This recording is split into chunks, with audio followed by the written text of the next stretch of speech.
नमस्कार, आपण बघत आहात मोठी रेष अर्थात बिग लाईन।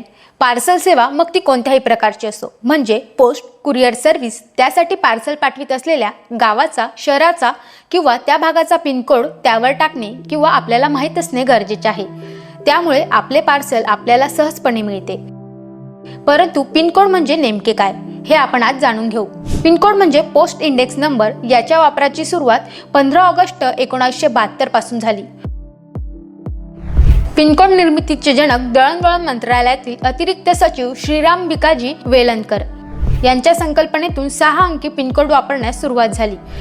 या 6 अंकांमध्ये पहिला अंक झोन दर्शवितो, दुसरा अंक सब झोन दर्शवितो, तिसरा अंक त्या प्रदेशातील जिल्ह्याची क्रमवारी आणि शेवटचे 3 अंक त्या जिल्ह्यातील विशिष्ट विभागातील पोस्ट ऑफिस दर्शवितात। आपल्या भारतामध्ये अनेक राज्यात बहुतेक शहरांची नावे एकसारखी आहेत आणि काही वर्षांपूर्वी तर पत्रव्यवहारापासून तर पार्सल पाठवण्यापर्यंत संपूर्ण व्यवहार पोस्टाच्या माध्यमातून होत असे।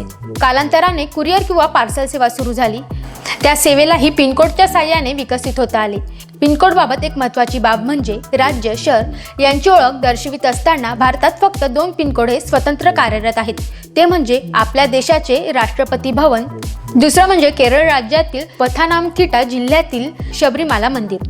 पिनकोड संदर्भात बोलायचे म्हटले तर भारतातील सर्व भूभाग हा विशेष 9 झोनमध्ये विभागला गेला आहे। त्यामध्ये 8 झोन भौगोलिक असून 9वे झोन हे भारतीय लष्करासाठी राखीव आहे। देशात 1,50,000 पेक्षा जास्त पोस्ट ऑफिस असून हे सर्व पोस्ट ऑफिस जवळपास 19,100 पिनकोड विभागात विभागले गेले आहे।